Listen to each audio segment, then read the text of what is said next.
4 années de transition, mais toujours aucune élection à l'horizon. 2025 sera-t-elle une année présidentielle au Mali ? La cérémonie de vœux tenue au palais de Koulouba ce 14 février aura finalement laissé cette interrogation en suspens. Il était surtout question pour le secrétaire général de la présidence d'évoquer les avancées réalisées par les autorités depuis l'arrivée au pouvoir en 2021 du président de transition Assimi Goïta. La montée en puissance des forces de défense et de sécurité et la réforme du secteur de la défense.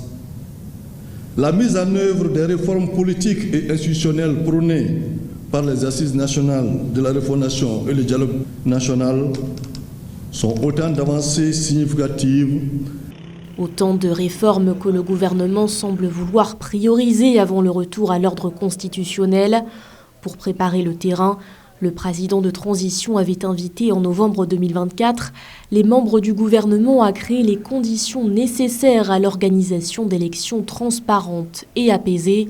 Une recommandation qui entretient néanmoins le flou sur l'horizon politique du pays. Et ce, alors que la transition s'est officiellement achevée le 26 mars 2024. Il est important de comprendre que la confiance est une valeur qui se mérite dans l'assiduité et dans le respect des principes.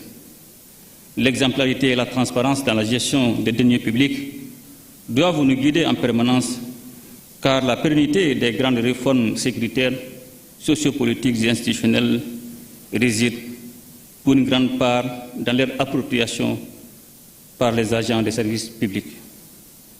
Outre la préparation des élections, la classe politique s'interroge également sur les ambitions de l'actuel homme fort du Mali.